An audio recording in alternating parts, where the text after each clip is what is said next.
Channel. ಎಲ್ಲರೂ ಹೇಗಿದ್ದೀರಾ? ಎಲ್ಲರೂ ಚೆನ್ನಾಗಿದ್ದೀರಾ ಅಂತ ಅನ್ಕೋತಾ ಇದ್ದೀನಿ. ನಾನು ದಿವ್ಯಾ. ಇವತ್ತಿನ ವ್ಲಾಗಲ್ಲಿ ನಾನು ಸೌತೆಕಾಯಿನ ಯೂಸ್ ಮಾಡಿಬಿಟ್ಟು ಒಂದು ಈಸಿಯಾಗಿ ಒಂದು ಕಜ್ಜಾಯನ ಮಾಡ್ಕೊಳ್ಳೋದು ಹೇಗೆ ಅನ್ನೋದನ್ನು ತೋರಿಸ್ಕೊಡ್ತೀನಿ. ಓಕೆನಾ? ನಾನು ತುಂಬ ದಿವಸಗಳಿಂದ ಮಾಡಿರಲಿಲ್ಲ.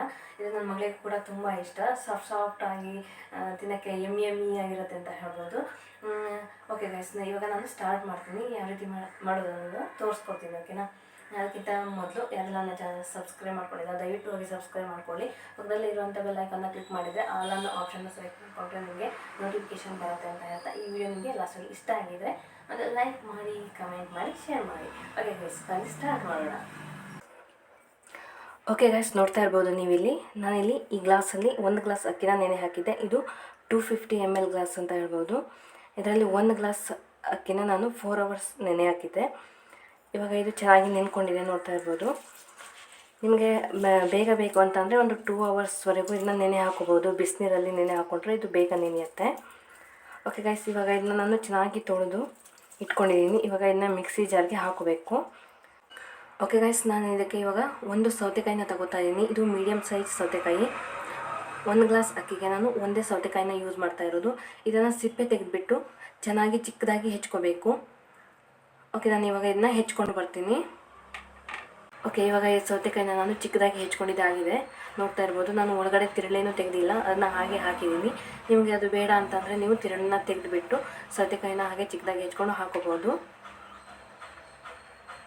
ಓಕೆ ಗೈಸ್, ಇವಾಗ ನಾನು ಇದನ್ನು ಒಂದು ಮಿಕ್ಸಿ ಜಾರ್ಗೆ ಹಾಕೋತಾ ಇದ್ದೀನಿ ಈ ಸೌತೆಕಾಯಿನ.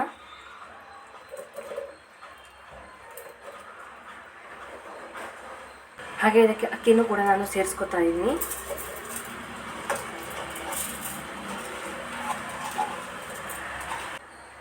ಇದಕ್ಕೆ ನಾನು ಚಿಟಿಕೆ ಸಾಲ್ಟ್ನ ಹಾಕ್ತಾಯಿದ್ದೀನಿ. ಜಾಸ್ತಿ ಏನೂ ಹಾಕೋಕ್ಕೆ ಹೋಗ್ಬಿಡಿ, ಸ್ವೀಟ್ ಅಲ್ವಾ, ಜಾಸ್ತಿನೂ ಹಾಕೋಕ್ಕೆ ಹೋಗಬಾರ್ದು. ಚಿಟಿಕೆ ನಾನು ಸಾಲ್ಟ್ನ ಹಾಕೋತಾ ಇದ್ದೀನಿ. ಯಾವುದೇ ಸ್ವೀಟ್ ಮಾಡಿದರೂ ಕೂಡ ಸ್ವಲ್ಪ ಸಾಲ್ಟ್ ಸೇರಿಸಿದ್ರೆ ಚೆನ್ನಾಗಿರುತ್ತೆ. ಸೊ ನಾನು ಇಷ್ಟೇ ಚಿಟಿಕೆ ಹಾಕ್ತಾಯಿದ್ದೀನಿ. ನೋಡ್ತಾ ಇರ್ಬೋದು, ಉಪ್ಪನ್ನು ಸೇರಿಸ್ಕೊಂಡಿದ್ದೀನಿ. ಓಕೆ ಗೈಸ್, ಇವಾಗ ಇದನ್ನು ಮಿಕ್ಸಿಗೆ ಹಾಕಿ ರುಬ್ಕೊಂಡು ಬರಬೇಕು. ಫುಲ್ ನುಣ್ಣಗೆ ರುಬ್ಬಕ್ಕೆ ಹೋಗಬೇಡಿ. ಒಂದು 98% ನುಣ್ಣಗೆ ರುಬ್ಕೊಳ್ಳಿ. ಒಂದು 2% ಸ್ವಲ್ಪ ತರ್ತರಿಯಾಗಿರಲಿ. ಯಾಕೆಂದರೆ ಇದನ್ನ ನಾವು ತಿನ್ನಬೇಕಾದ್ರೆ ಹಲ್ಲಿಗೆಲ್ಲ ಅಂಟ್ಕೋಬಾರ್ದಲ್ವ, ಅದಕ್ಕೋಸ್ಕರ ಅಷ್ಟೇ. ನಾನು ಜಾಸ್ತಿ ನುಣ್ಣಗೆನೂ ರುಬ್ಕೊಳ್ಳಲ್ಲ. ಒಂದು 98% ರುಬ್ಕೋತೀನಿ. ಒಂದು 2% ಸ್ವಲ್ಪ ತರ್ತರಿಯಾಗಿರಲಿ. ಓಕೆ ಗೈಸ್, ನಾನು ಇವಾಗ ಇದನ್ನ ರುಬ್ಕೊಂಡು ಬರ್ತೀನಿ. ಓಕೆ ಗೈಸ್, ಇವಾಗ ಇದು ರುಬ್ಕೊಂಡಿದ್ದಾಗಿದೆ. ಸೌತೆಕಾಯಿ ಮತ್ತು ಅಕ್ಕಿನ ನಾನು ಈ ಥರ ರುಬ್ಕೊಂಡು ಬಂದಿದ್ದೀನಿ. ನೋಡ್ತಾ ಇರ್ಬೋದು, ಸ್ವಲ್ಪ ತರ್ತರಿಯಾಗಿದೆ ಅಷ್ಟೇ. ಒಂದು 2% ಅಷ್ಟೇ ತರ್ತರಿಯಾಗಿದೆ. ಇದಕ್ಕೆ ಒಂದು ಚಿಟಿಕೆ ಸಾಲ್ಟ್ನ ಸೇರಿಸಿ ರುಬ್ಕೊಂಡಿದ್ದಾಯ್ತು. ಇವಾಗ ಇದನ್ನು ನಾನು ಬೇರೆ ಪಾತ್ರೆಗೆ ಟ್ರಾನ್ಸ್ಫರ್ ಮಾಡ್ಕೊತಾ ಇದ್ದೀನಿ. ಓಕೆ ಗೈಸ್, ನಾನು ಇವಾಗ ಇದನ್ನು ಬೇರೆ ಪಾತ್ರೆಗೆ ಟ್ರಾನ್ಸ್ಫರ್ ಮಾಡಿಕೊಂಡೆ.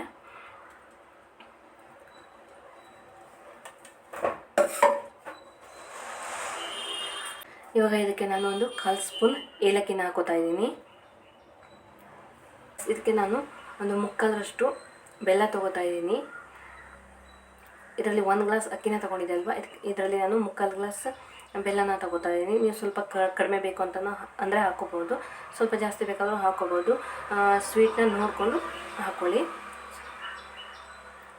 ಓಕೆ, ನಾನು ಇವಾಗ ಇದನ್ನು ಮಿಕ್ಸ್ ಮಾಡ್ಕೋತೀನಿ.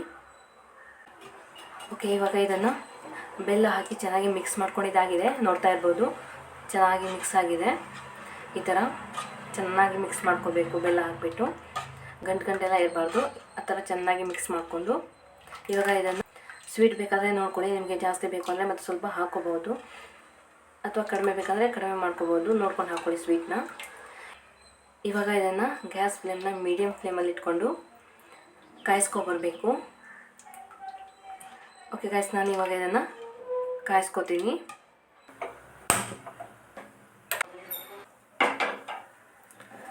ಓಕೆ ಗೈಸ್, ಇವಾಗ ನಾನು ಇದನ್ನು ಕಾಯಿಸ್ಕೊತಾ ಇದ್ದೀನಿ. ಉರಿನ ಮೀಡಿಯಮ್ ಫ್ಲೇಮಲ್ಲಿ ಇಟ್ಕೊಳ್ಳಿ. ಯಾವುದೇ ಕಾರಣಕ್ಕೂ ಗಂಟು ಆಗಬಾರ್ದು. ಇದು ಮೀಡಿಯಮ್ ಫ್ಲೇಮಲ್ಲಿ ಇಟ್ಕೊಂಡು ಚೆನ್ನಾಗಿ ಕಾಯಿಸ್ಕೋಬೇಕು. ಈ ಥರ ಕೈ ಆಡಿಸ್ತಾನೆ ಇರಬೇಕು. ಯಾವುದೇ ಕಾರಣಕ್ಕೂ ಕೈ ಬಿಡೋಕ್ಕೆ ಹೋಗಬೇಡಿ, ತಳ ಹಿಡ್ಕೊಂಡು ಬಿಡತ್ತೆ.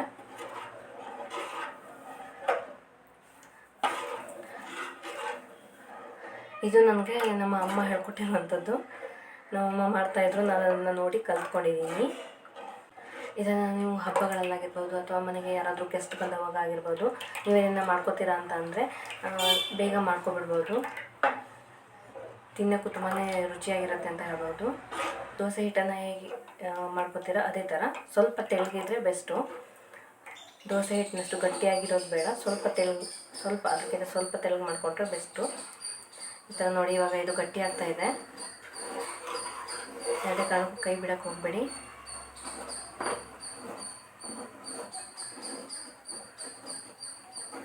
ಈ ಥರ ಕೈ ಬಿಡದೆ ತಿರ್ಸ್ಕೊತಾ ಇರಬೇಕು. ನೋಡ್ತಾ ಇರ್ಬೋದು ಗೈಸ್ ಯಾವ ರೀತಿ ಆಗ್ತಾಯಿದೆ ಅಂತ ಹೇಳ್ಬಿಟ್ಟು. ಒಂದು 5 ನಿಮಿಷ ಅಷ್ಟೇ, ಜಾಸ್ತಿ ಏನೂ ಟೈಮ್ ತೊಗೊಳೋಲ್ಲ. ಇದು ಒಂದು 5 ನಿಮಿಷದಲ್ಲಿ ಈ ಥರ ಗಟ್ಟಿಯಾಗಿ ಸ್ಟಾರ್ಟ್ ಆಗಿಬಿಡುತ್ತೆ.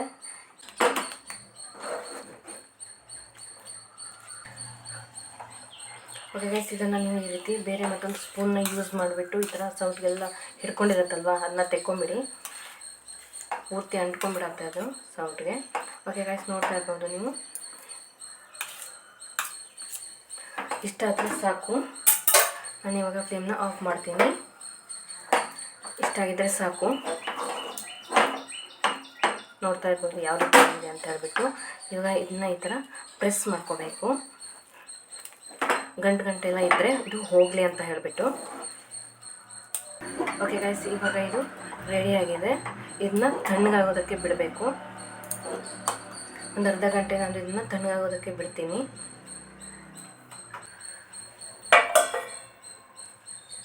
ಓಕೆ ಗೈಸ್, ಇವಾಗ ಇದು ನೋಡ್ತಾ ಇರ್ಬೋದು ತಣ್ಣಗಾಗಿದೆ.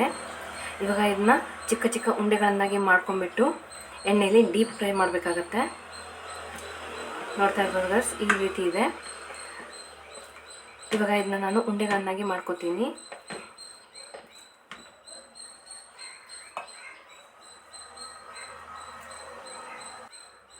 ಓಕೆ ಗೈಸ್, ನೋಡ್ತಾ ಇರ್ಬೋದು ಈ ಥರ ಉಂಡೆಗಳನ್ನಾಗಿ ಮಾಡ್ಕೋಬೇಕು. ಇದು ಕೈಗೆ ಸ್ವಲ್ಪ ಹಿಟ್ಟು ಅಂಟ್ಕೊಳ್ಳುತ್ತೆ. ನೀವು ಸ್ವಲ್ಪ ತುಪ್ಪನಾದರೂ ಯೂಸ್ ಮಾಡ್ಕೋಬೋದು, ಇಲ್ಲ ತುಪ್ಪ ಇಲ್ಲ ಅಂದರೆ ಆಯಿಲ್ನ ಹಾಕ್ಕೊಂಬಿಟ್ಟು ಈ ಥರ ಉಂಡೆಗಳನ್ನಾಗಿ ಮಾಡ್ಕೋಬೋದು. ತುಪ್ಪ ಹಾಕ್ಕೊಂಡ್ರೆ ಬೆಸ್ಟ್ ಅಂತ ಹೇಳ್ಬೋದು. ಕೈಗೆ ಸ್ವಲ್ಪ ತುಪ್ಪನ ಹಾಕ್ಕೊಂಬಿಟ್ಟು ಈ ಥರ ಉಂಡೆ ಮಾಡ್ಕೊಳಕ್ಕಾಗತ್ತೆ. ಓಕೆ ಗೈಸ್, ನಾನು ಇವಾಗ ಇದನ್ನಷ್ಟು ಉಂಡೆ ಮಾಡಿಕೊಂಡು ಬರ್ತೀನಿ. ಓಕೆ, ಇವಾಗ ಇದನ್ನು ಉಂಡೆಗಳನ್ನಾಗಿ ಮಾಡಿದ್ದಾಗಿದೆ. ನೋಡ್ತಾ ಇರ್ಬೋದು 1 ಗ್ಲಾಸ್ ಅಕ್ಕಿಯಲ್ಲಿ ಎಷ್ಟೆಲ್ಲ ಆಗಿದೆ ಅಂತ ಹೇಳಿಬಿಟ್ಟು. ಇದರಿಂದ ಒಂದು 15ರಿಂದ 20ರಷ್ಟು ಮಾಡ್ಕೋಬೋದು. ಓಕೆ ಗೈಸ್, ಇವಾಗ ನಾನು ಇದನ್ನು ಲಟ್ಸ್ಕೊಂಡು ಬರ್ತೀನಿ.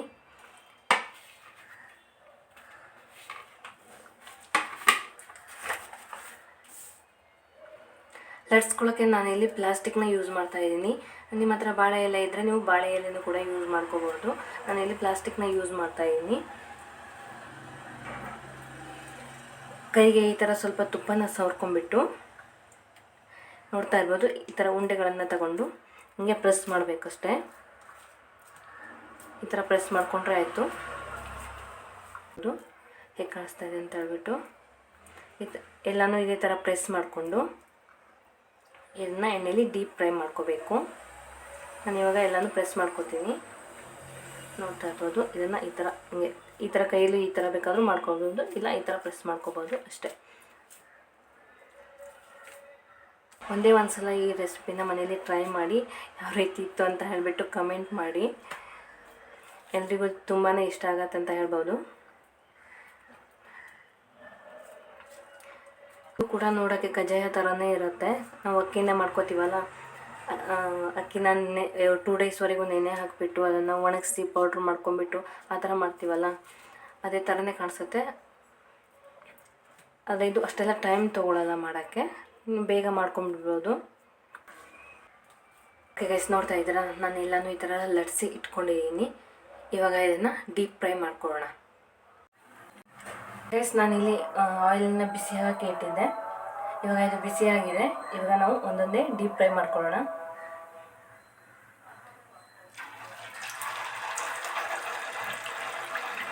ನೋಡ್ತಾ ಇರ್ಬೋದು ಗೈಸ್, ನಾನು ಈ ರೀತಿ ಒಂದೇ ಹಾಕೋತಾ ಇದ್ದೀನಿ. ಯಾವುದೇ ಕಾರಣಕ್ಕೂ ಎಣ್ಣೆಯಲ್ಲಿ ನೀವು ಹಾಕಿದ ತಕ್ಷಣ ಮರೆಯೋಕ್ಕೆ ಹೋಗಬೇಡಿ. ಅದೇನಾಗುತ್ತೆ ಅಂದರೆ ಎಲ್ಲನೂ ಸರಿಯಾಗಿ ಕಟ್ಕೊಂಡ್ಬಿಡುತ್ತೆ. ಈ ರೀತಿ ಹಾಕೋಬೇಕು.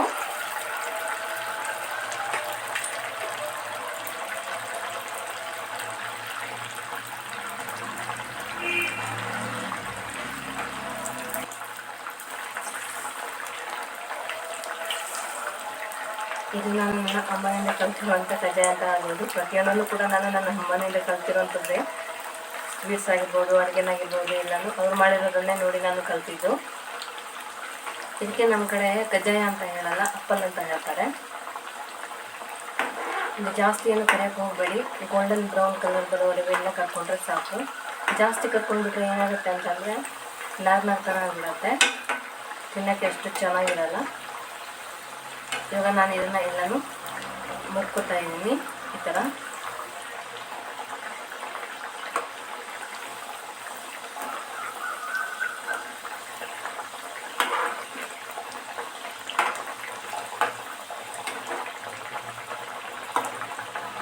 ಆಗಿಬಿಡುತ್ತೆ, ಜಾಸ್ತಿ ಏನು ಟೈಮ್ ತೊಗೊಳ್ಳಲ್ಲ. ಓಕೆ ಗೈಸ್, ಇದು ಇವಾಗ ಇಷ್ಟ ಆದರೆ ಸಾಕು, ಜಾಸ್ತಿ ಏನು ಕರ್ಕೊಳ್ಳೋದು ಬೇಡ.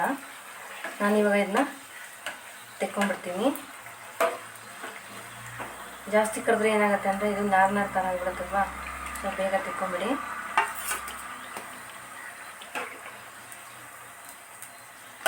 ಸ್ವಲ್ಪ ಆಯಿಲ್ನ ಹೀರ್ಕೊಳತ್ತೆ ಅಂತ ಹೇಳ್ಬೋದು. ಇದು ಅಕ್ಕಿಂದ ಮಾಡಿರುವಂಥದ್ದಲ್ವಾ, ಸ್ವಲ್ಪ ಆಯಿಲ್ನ ಹೀರ್ಕೊಳತ್ತೆ.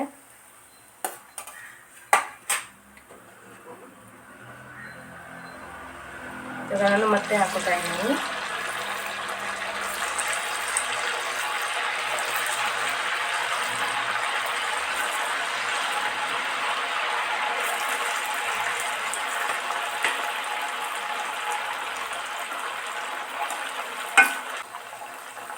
ಓಕೆ ಗೈಸ್, ದಯವಿಟ್ಟು ಇದನ್ನು ಒಂದೇ ಒಂದು ಸಲ ನೀವು ಮನೇಲಿ ಟ್ರೈ ಮಾಡಿ.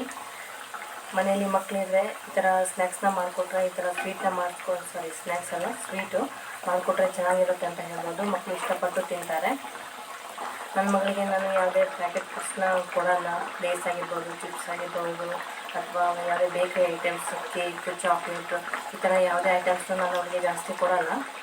ತುಂಬಾ ಅಪರೂಪ ಅಂತ ಹೇಳ್ಬೋದು. ಈ ರೀತಿ ಏನಾದರೂ ನಾನು ಮನೆಯಲ್ಲೇ ಅಡುಗೆ ಮಾಡಿಕೊಡ್ತೀನಿ. ಅವಳು ಕೂಡ ಮನೆ ಫುಡ್ನ ಜಾಸ್ತಿ ಇಷ್ಟಪಡ್ತಾಳೆ.